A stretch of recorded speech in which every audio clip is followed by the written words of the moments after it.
And it comes from the book of Luke in chapter 2. And this is what it says.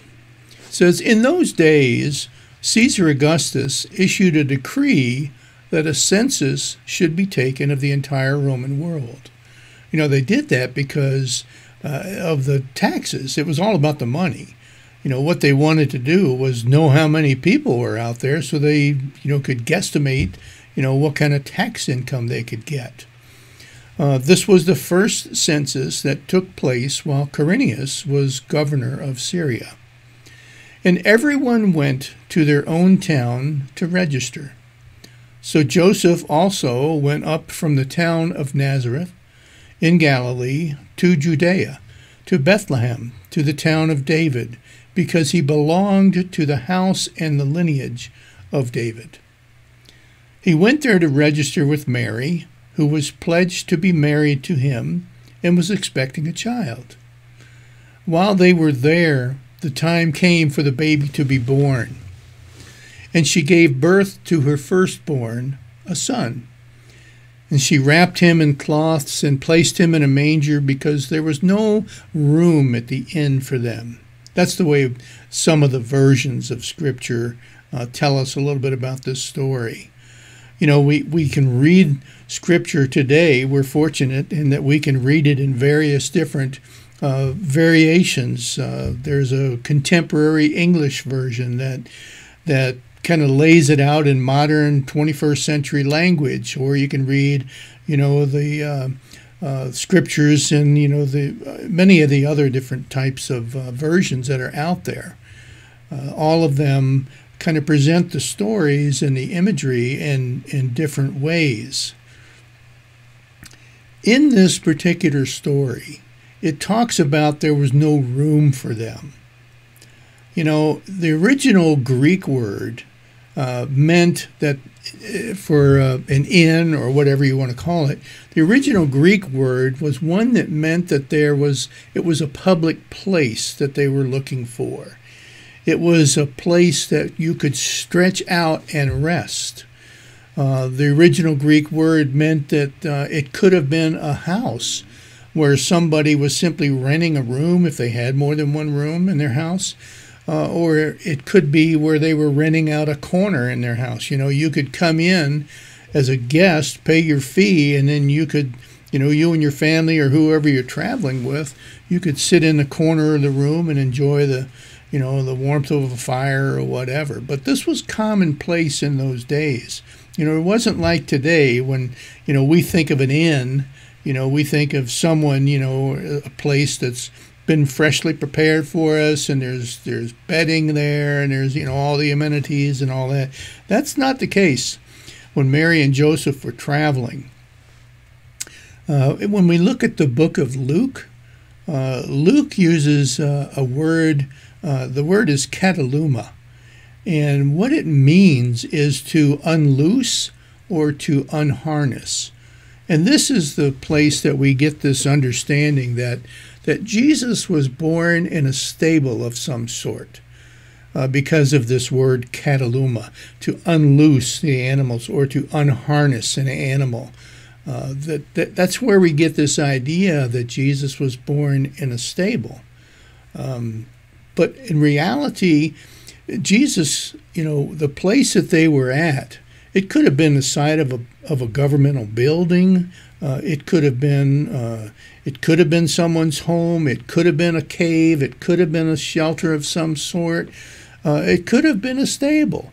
We really don't know because the original Greek and Hebrew words that are used kind of denote a variation of different things. Now, in those days back then, again, like I said, people would rent out a room of their house, or they would, people would be traveling and someone would knock on a door of a home and ask, do you have a place that we can spend the night? And there was usually a customary fee that was involved. And that could have been where they started off, or that could have been the type of things that they were looking for. We really don't know. I want to kind of take a different perspective of this story this morning and kind of remind us of what it must have been like for Joseph and Mary at this point in their journey. As here they end up in Bethlehem. Here they're, Mary's getting ready to deliver the baby, and Joseph must have been frantic, really. He must have been fearful. I'm sure there was desperation, but also a lot of joy, because here is this child that they know, they've been told, is the Son of God, and Mary, of course, has been chosen to usher that child into the world. And Joseph is going different places and trying to find a place that they can do this. And they're being told, no, I'm sorry. There's no room for you here. There was somebody, probably multiple people back then, that we would look at today and say that those were the innkeepers. But they would have been people that would, maybe they were a homeowner and Joseph knocked on the door and said, hey, do you have a place for us? No, sorry, we don't. There would have been people at some of the government buildings, or maybe even temples at that time, where people could stay under some type of cover. And usually there was someone that was appointed to collect the fees and tell people where they could go and that type of thing. That would be what we would consider today to be one of the innkeepers. But regardless, there was these innkeepers, these people that were delivering bad news to Joseph and Mary left and right. I'm sorry. There's not a place here for you. I'm sorry. You got to keep moving on. The thing we need to remember here during the Advent season is it could have been you or I. It really could have. You or I could have been the person back then that was telling Joseph, I'm sorry, but I don't have room in my home for you.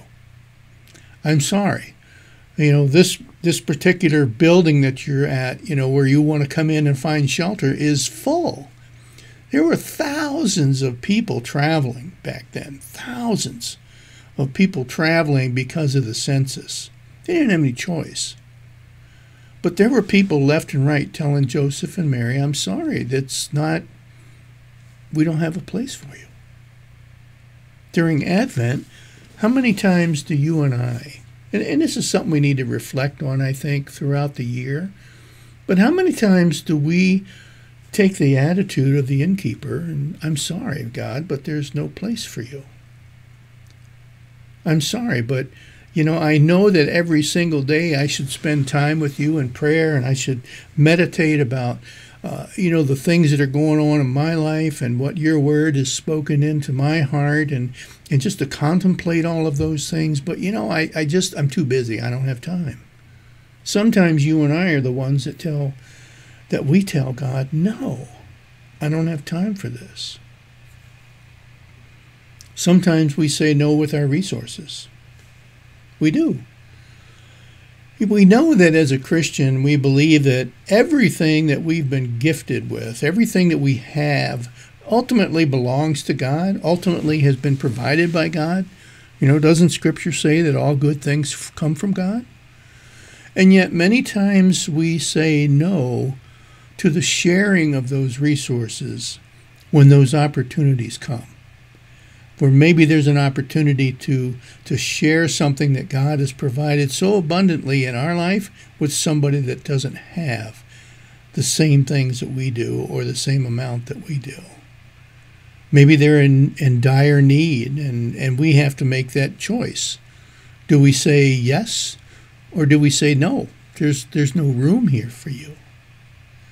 Didn't Jesus tell us that whatever you do for anyone else, so you do unto me also? It's the same thing. Is there room in the inn for God in our life? Sometimes I know people shy away from living for God in particular ways because it will ultimately create too much controversy or issues with family or friends. So it's easier just not to get involved. It's easier to say to God in our heart, I'm sorry, but there's no room for this at this point in time because it doesn't fit in my plans, or it doesn't fit in my comfort zone, or it doesn't fit with what will make everybody happy here. Sometimes we are the ones that tell God no.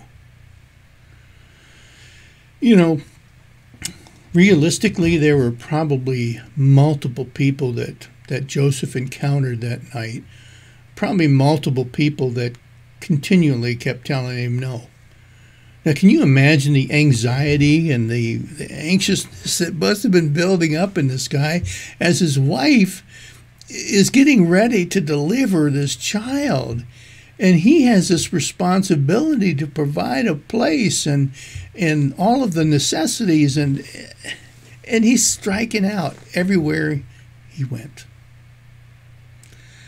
It's also interesting to note that the people that were telling Joseph no, they didn't realize that they were also saying no to the ushering in of God's child, of God's son, of God's Messiah into the world back then. They didn't understand that. They didn't know that.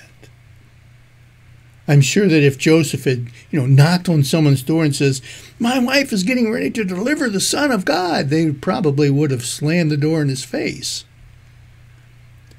And those people that rejected helping Joseph and Mary back then, they didn't understand what they were doing. Many times this plan that God has in our life, we go through times, and God goes through these times of uncertainty and misunderstanding and belief, and yet he's still working through all of those things. He never stops. I can imagine that from Jesus, from his heart that night, even though he had not been born yet, even though this eternal God was waiting to be ushered into the world in human form, the words that he spoke from the cross 30-some years later must have been going through his mind. "Father, forgive them, for they know not what they do." And that was so true. The people that were rejecting helping Mary and Joseph that night didn't understand what they were doing. Many times you and I, when we tell God no, we really don't fully understand what we're doing sometimes. That's not to make an excuse. It's just the reality, is sometimes we don't understand. If you think about it, this theme that Jesus spoke on the cross, "Father, forgive them, for they know not what they're doing," that theme started way back at the beginning of what God had created when he created the Garden of Eden, Adam and Eve. What did he do? When it got to the point to where they started to rebel against God, they were ushered out of the kingdom, and they were ushered out of the Garden of Eden. Why? Because they didn't quite understand all that they were doing. They didn't quite understand how they got in trouble. I mean, they probably realized it at that point, when God shows up and, what, did you eat of the forbidden fruit and so forth? And I'm sure they understood at that point that they had rebelled, that they had disappointed, that they had, went against God. But I don't think they probably understood all of the consequences. So, "Father, forgive them, for they know not what they do." And what God's response was, as he ushers them out of the Garden of Eden so that they didn't hurt themselves anymore. Same thing that night with Joseph and Mary. The people just didn't know. They didn't understand. Now, they had looked forward to the coming Messiah from God for hundreds of years. Hundreds of years. This had been taught and passed down from one generation to the next. It was prayed about. It was in Scripture. There was, 700 years before was talked about. One of the prophets talked about how out of, Bethlehem would come a Messiah and all of these things. But overall, the people didn't quite understand what they were saying that night. As a pastor, I can tell you all about the fun and the good things about Christmas and about Advent. The gifts and the parties and the fun times and goodwill toward men, all of those things. But if that's all that this season means to you or to I, then we have tremendously miss the point. You see, the message of Christmas is that even in the midst of our not understanding, of not knowing quite what we're doing, of not understanding the plan totally of what God is doing, how he's ushering in his salvation into the world, even in the midst of us denying it, even in the midst of us turning away from God, God was active and entered into the world regardless. You see, like the innkeeper, we're all ignorant about how God holds every detail, every aspect of our life in his hands, and that his very will keeps us breathing throughout the night. I think it was appropriate that the innkeepers, or the people that were bearing the bad news to Joseph, I think it's good that they didn't quite know the whole thing, because God does some of his best work when humankind is not interfering in the plan. He does. When you and I are at that point sometimes, when maybe we don't understand what God is doing, and maybe we even are afraid or feel like, we're negatively influencing what God is trying to do in our life. He understands all of that, and God is still forthcoming. He still is working in each one of our lives. He never stops, and he does it even when we don't understand. Even when we need to be forgiven for the things that we do, or things that we don't do, or the things that we say no to. Back then, people just, after waiting hundreds and hundreds and hundreds of years, they just didn't expect it. They didn't expect it. They didn't expect that all of a sudden this long-awaited Messiah was going to show up in a very unusual way, in a very unusual place. They didn't understand that the suffering would end, that the price for humankind's redemption was going to be paid. They didn't quite understand that this offer of a relationship with God was in the forefront of that world, of that society back then. The Messiah, they had the opportunity to come to him. And today is no different. Even though the backdrop maybe has changed a bit, the sound of animals, if you will, in a stall maybe has given way to some of the busyness of the holiday season. You and I have a tremendous thing that we can be grateful for. And that is that even when we were ignorant of what God was doing, he was doing. He was ushering in the salvation that all of us would eventually need. All of us would eventually want. They didn't know. And I find that a beautiful thing, because even in my own life, when I didn't really pay attention, when I didn't know, when I didn't understand what God was doing, or even if God existed, he still was there. And Jesus was still saying, Father, forgive them, because he didn't understand. Father, forgive them, because they don't understand all that's going on.